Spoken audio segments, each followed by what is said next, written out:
Stories in time and space, told in future tense.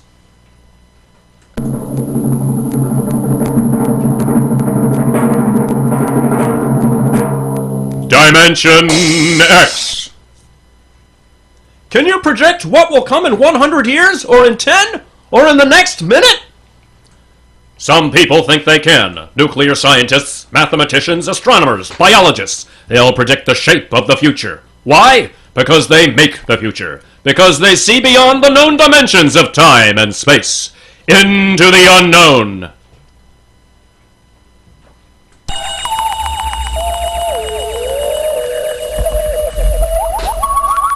We go ahead in time now to 1965. We're a vast concrete runway. We're on a vast concrete runway set in the desert of the Southwest. A giant metal ship stands before us, prow pointed for the stars. And in 5 minutes the signal will flash, and it will tear up through the atmosphere to the outer limit.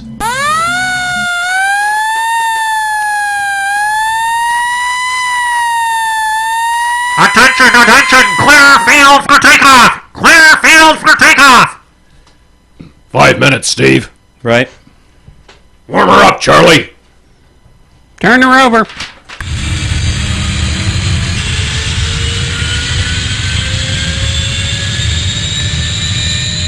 I want to go over procedure again, Steve. Don't worry, I've got it straight. Just make sure. Okay. I take her up jets 50,000 and then I cut in the rockets. No, lower, or your tail blast blow out all over 3 counties at least. All right, I climb 4 minutes on rockets and then I start maneuver tests. Remember that. No Right. more than 4 minutes. Right. This ship isn't like those Strato rockets you've been testing. She's the first one built for outer space. If she works, we can go clear to the moon. If I had known that, I'd have brought my toothbrush. Well, not this trip. Now get this, Steve.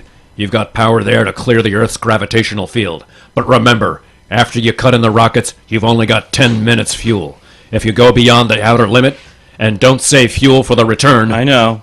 I won't get down again. That's right, Steve. You'll drift off into space. Get that now. 10 minutes fuel.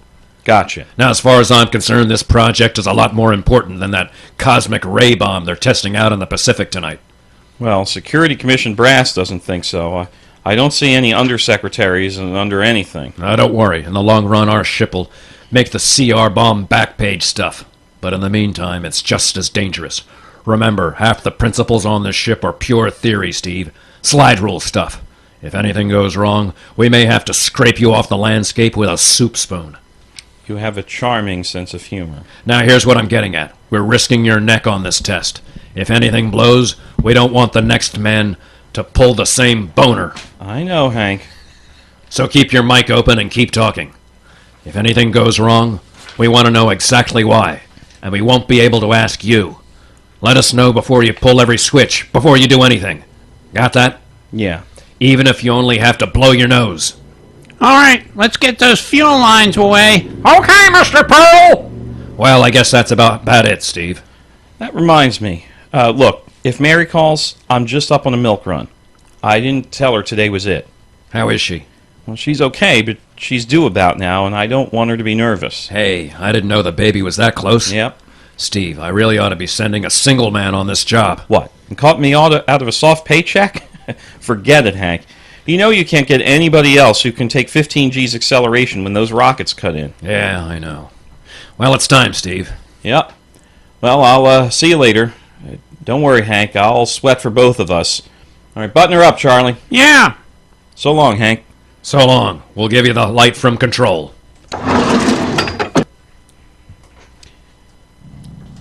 X2R to control. X2R to control. Are you there, Hank?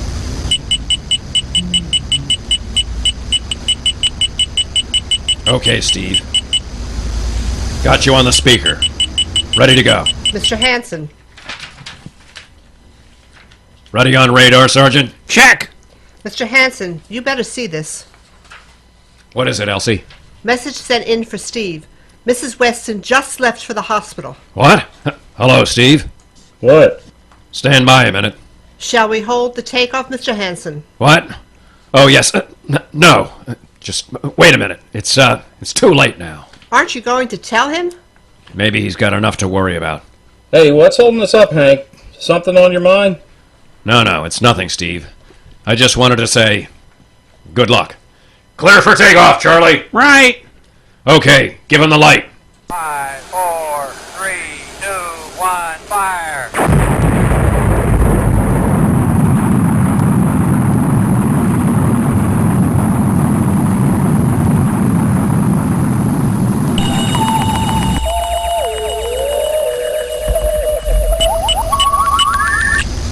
All right, Steve, I'm reading you clear. I'm at 40,000, airspeed 600. She's running fine. The soundproofing works. There's a third-degree waiver in the AGY pressure. Got that, Charlie? Check. Dead center on radar, Mr. Hansen. 50,000 now. Cutting out the port jet. Now the starboard. I'm off jets. Airspeed dropping. Opening the rocket selects. The switch sticks a little, Charlie. Actually, out the hull pressure is 350. All right, now, I'm advancing the ignition key. Here goes rocket 1.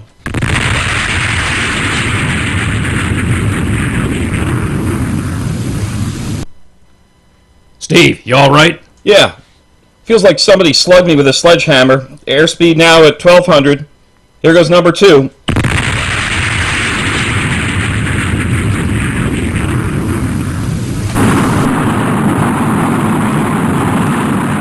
Hello, Steve. Elapsed rocket time is now 4 minutes.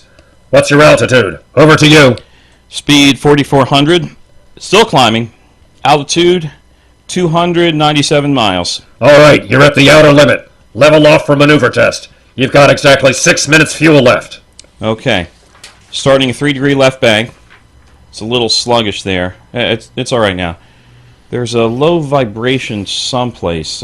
Maybe the cockpit hatch. Now I'm straightening out. 5 minutes fuel left. Now I'm starting a 3-degree right.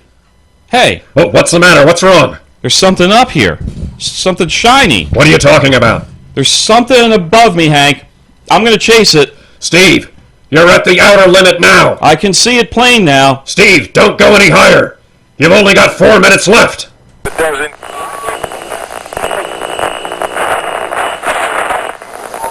There's too much You've only got... static, Steve. I can't hear you, Hank. It's dead ahead now. I'm going to make a pass at it and get a good look. Hey, it's swerving to meet me. It's dead ahead now. It's dead ahead.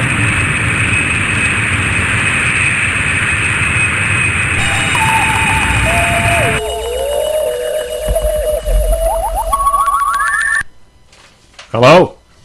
Hello, Steve? Steve, come in. 9 minutes fuel gone. Still no sign on radar. Hello? Hello, Steve? Steve, what happened? Charlie, get out the crash squad. Tell the Army Squadron to alert their search planes. Right.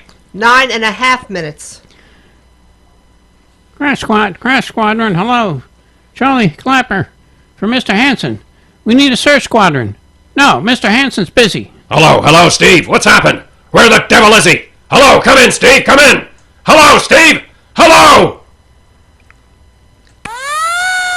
10 minutes, Mr. Hansen. That's the end of his fuel.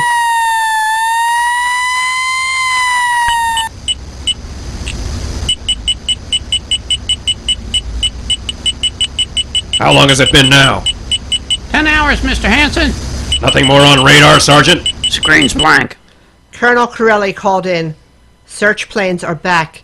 They didn't find anything. There should be some trace. He couldn't have bailed out, could he? You don't hit the silk at 4,400 miles an hour. He either went past the outer limit and ran out of fuel, or something blew and we'll find the pieces scattered from here to the coast. Hey! Why does it have to be the best man? Always the best man! I'll get it. Control? Control. Yes, I'll take it. Is that so? All right, I'll tell him. All right. Charlie, you know we've got to figure out what was wrong. Yes. Something must have blown. Mr. Hanson, Yes. there's a message from Northside Hospital for Steve. Mrs. Weston's fine. It's a boy. Thank you, Elsie. Smoke a cigar for yourself. Oh! It's a boy, Charlie. Ha! Fine, it's a boy. Would like one myself. I got about 5 girls at home.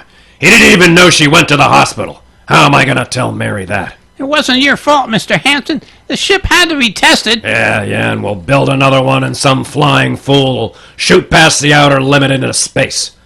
I'm getting too old, Charlie. You can remember when I used to take him up myself. Now I've got to send other men.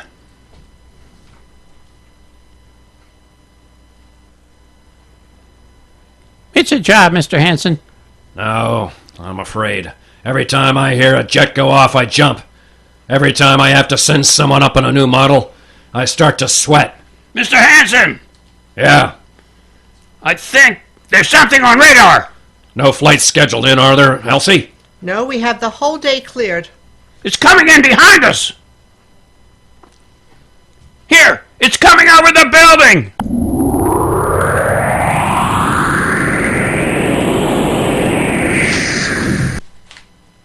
What crazy jockey is buzzing the field like that?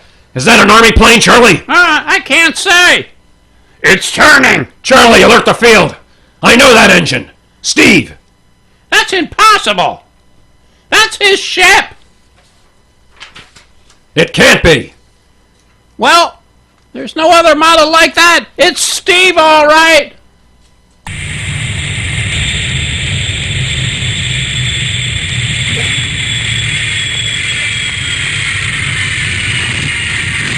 He's coming in! Thank God. Thank God.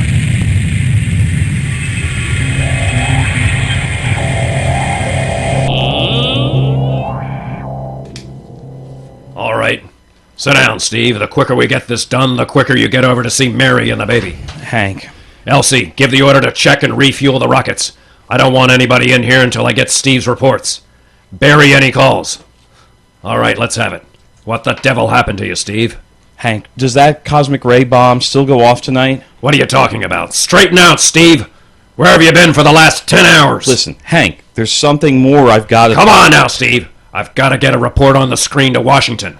So let's have it. I've got to know how you stretched 10 minutes fuel to keep you in the air for 10 hours. Now, one thing before I talk... Look, Steve! Have the Geiger man run over the ship before they refuel. What'd you run into?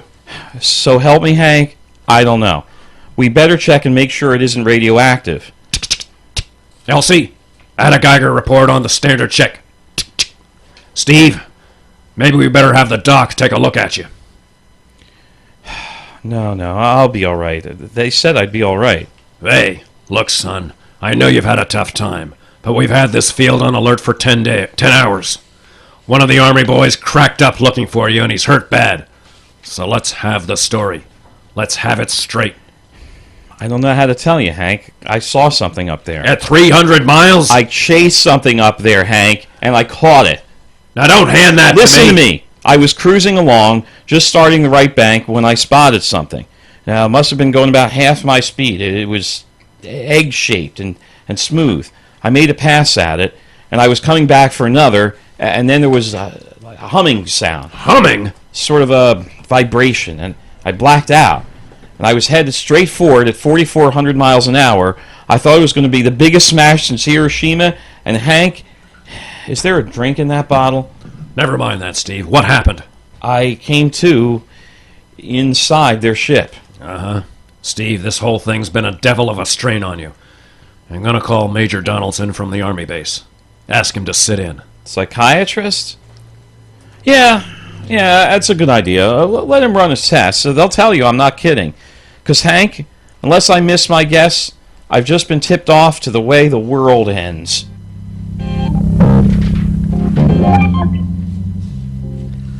All right, Mr. Weston.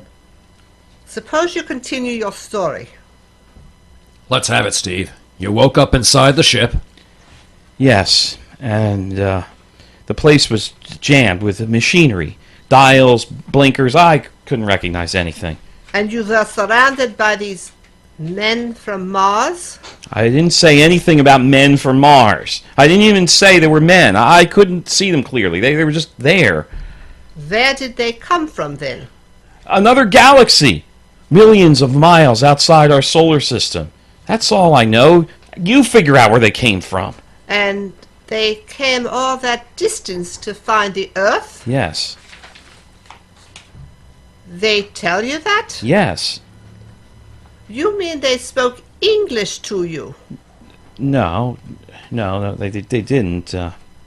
It's funny, I hadn't thought, they didn't really speak to me at all. They just planted the thoughts in my mind. You mean thought transference? Telepathy? That's right. Well, Steve, what brought them here? We did, Hank. We rang their bell. We brought them in. Well, how? With our atomic explosions. Hank, that's why you gotta stop that bomb test tonight. Oh, I give up.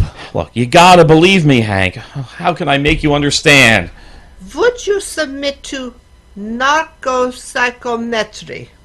What's that? Under proper drugs, I can put you back in this ship by suggestion. Then we can get a playback record of your memory pattern on the audio circuit. How long will that take? Half an hour. We'll have to go up to the lab. Would you believe me if it checks? It will give us an accurate memory picture of what your mind reports. All right, let's go. Hank, you gotta believe me, we haven't got much time.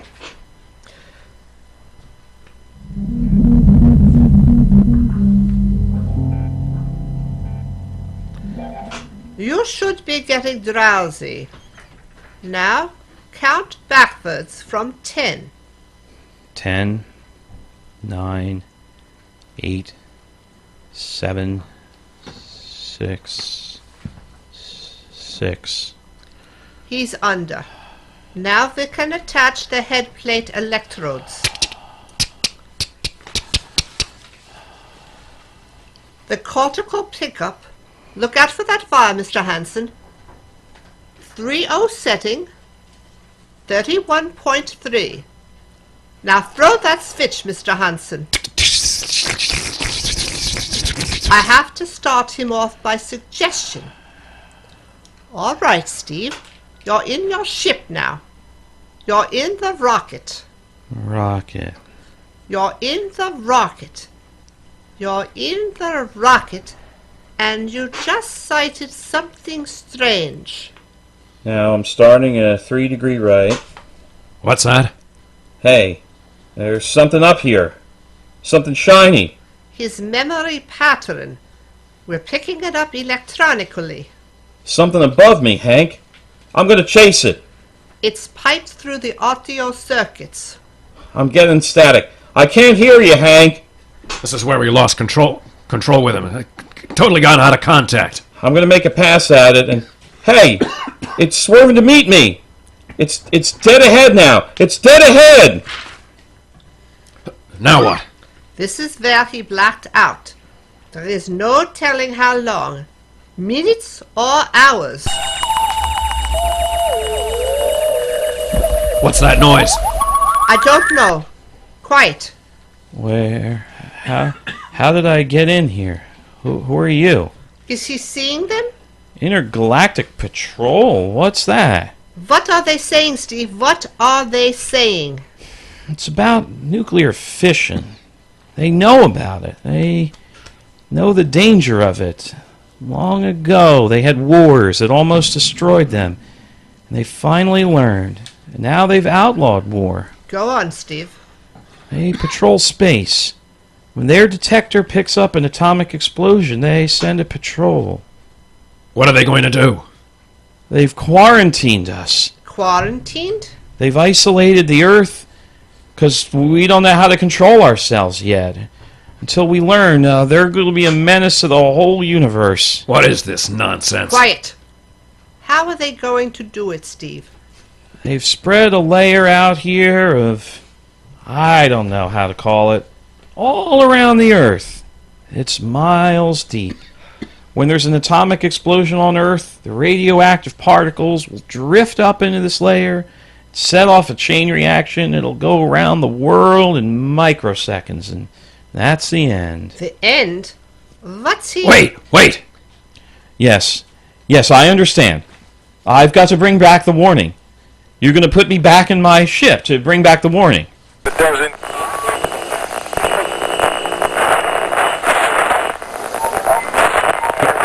Now what? Mission.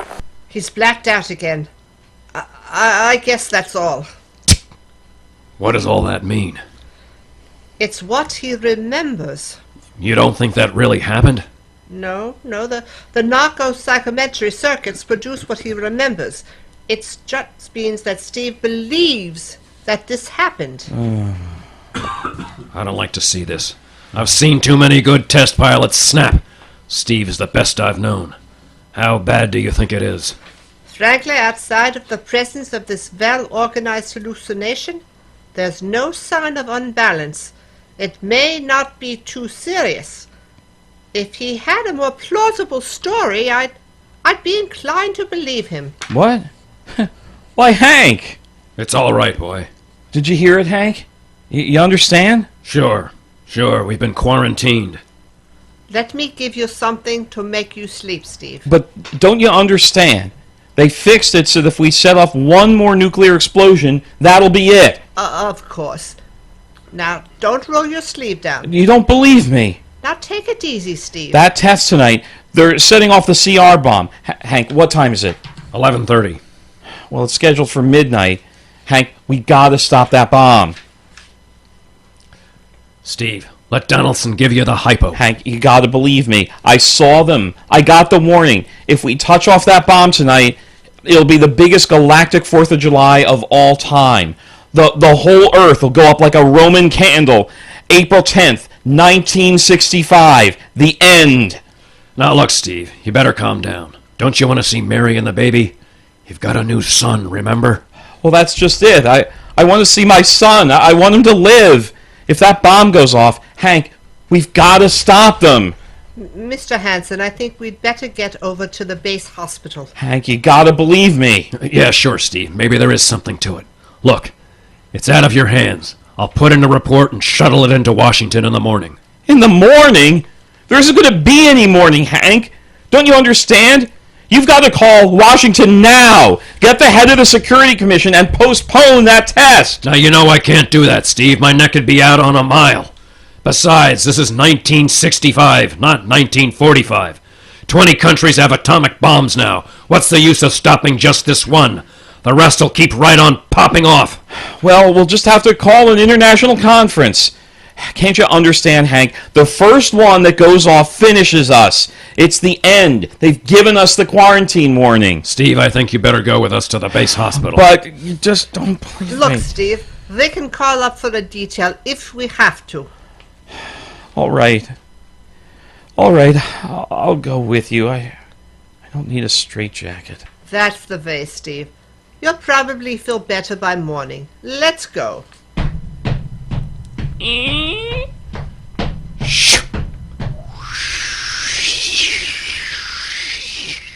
Well, Steve, tomorrow I'll drive you over to the hospital to see Mary and the kid.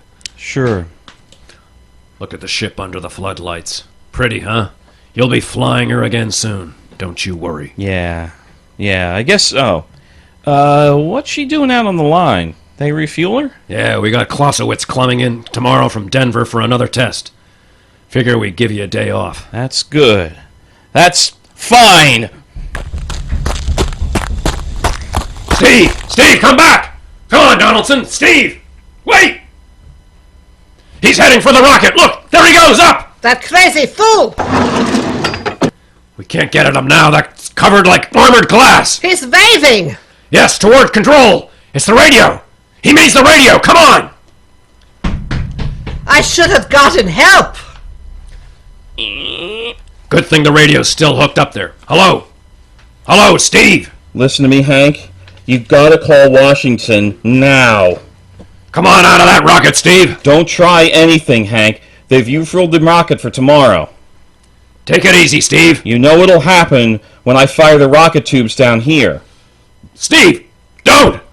It'll burn out every building for 5 miles. All of us in one big flash. Steve, what do you want? You gotta stop that bomb. You gotta call Washington right now. They won't believe me. You make that call, or I cut in the rockets. Now, I mean it, Hank. Now, hook my screen up to yours in parallel. I want to see exactly what you're doing. All right, all right. Now just don't fire those rockets. Get going, Hank. You've got 12 minutes to make that call and stop that bomb. All right, I'm making the parallel hookup right now. Donaldson, you think he'll really blast? I don't know. Up to now, I'd almost say he was normal, but now he's liable to do anything, Hanson. Steve!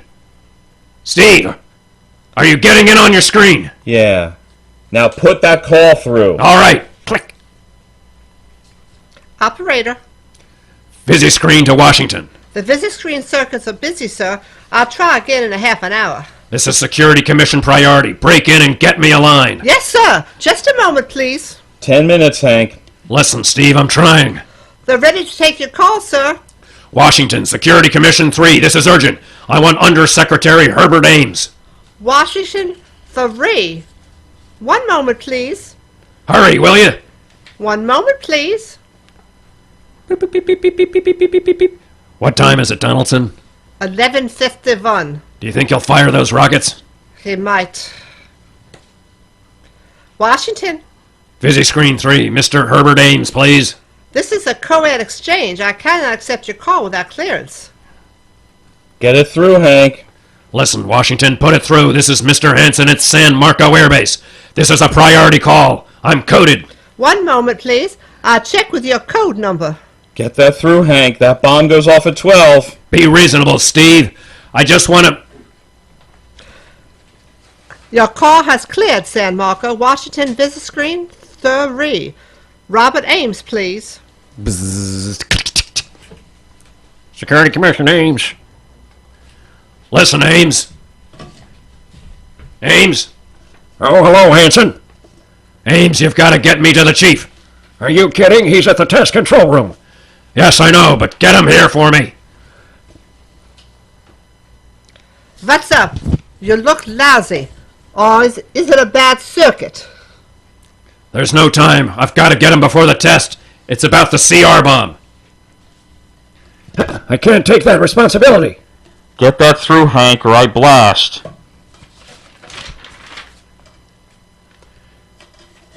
What's going on here? Ames, my project has a high enough rating. This is a priority A call. Okay, it's your neck. I'll try and get him for you. He's in the control room, so you'll have to switch off your screen and speaker and go on earphones. Too much going on there. Security ruling. You hear that, Steve? I've got to cut the incoming screen. All right, but don't try anything. 8 minutes, Hank. Hello? Hello, what? You got it, Hank? Yes. This is Hanson at San Marco. No, sir, priority A request to cancel the bomb test. No, I'm serious. This is deadly serious. We sent the X-2 JTR up today to the outer limit. We uncovered evidence. Yes, on the atomic instruments. What's that? No possible chain reaction. No, I can't tell you the whole story. There isn't time. Yes.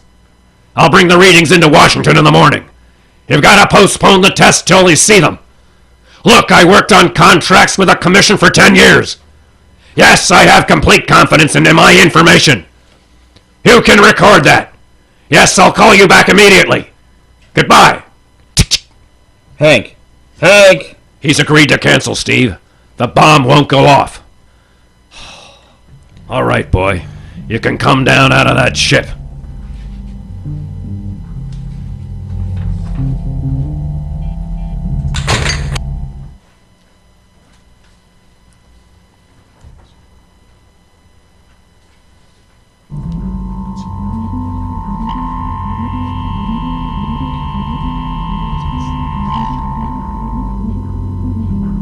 All right, Steve, come down. Sure, Hank. Just a second. Hank, I was scared. I was plain scared. Easy now, it's all over. The bomb won't go off. Thank God. Look, I want to see Mary and the baby. Can you get transportation now? Wait a minute, it's almost 12. They won't let you in the hospital now. I want to see the baby. Sure you do, but you've been under a strain. I've got a shot for you here, Steve. It'll give you a good night's sleep. All right, roll up your sleeve. Yeah, here. There. That'll make you sleep. The sergeant will find you a bed. Yes, sir. Come on, Mr. Weston. Okay. Good night, Hank. I'm kind of beat. It's been a tough night. It sure has. I thought for a minute that he was gonna blast those rockets and send us all to Kingdom Come. That's for sure. Quite a stunt, getting the ray bomb test called off. It isn't called off. But the chief said... Ames couldn't get the chief. I was talking to a dead circuit. Bomb goes off in a couple of minutes. Oh, poor Steve. He was one of the best. He was the best. 1 in 10 million. Same story of his poor guy. For a while he almost had me believing in that quarantine. That's a very common delusion. End of the world. Yes, I suppose so. It's a nice night. Never saw the stars so bright. We'd better be getting in. That wind is cold. That bomb goes off in 30 seconds. Poor Steve. You know, Hanson, there's just one thing. Yeah? It's outside my field, but I'm curious. How did he keep that ship in the air for 10 hours with only 10 minutes fuel?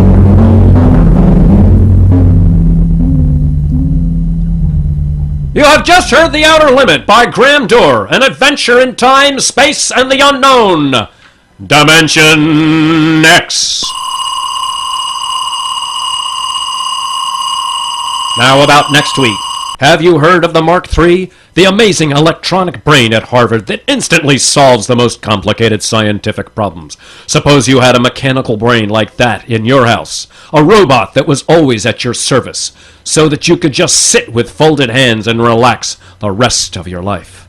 That would be nice, wouldn't it? Perfect. That's what they thought when it happened in the year 2006. But they were wrong. Terribly wrong. How? I'll tell you next week. Tonight's story, transcribed on Dimension X, The Outer Limit by Graham Dorr, was adapted for radio by Ernest Kenoy. Featured in the cast were Michael Boorse as Steve, Andrew Pettit as Hank, and Susan Lonker as Major Donaldson, and Jimbo Harris as Sarge. Your host is Norman Roses. Music was by Albert Berman, and other sound design by Simon Rowe. Edward King directed.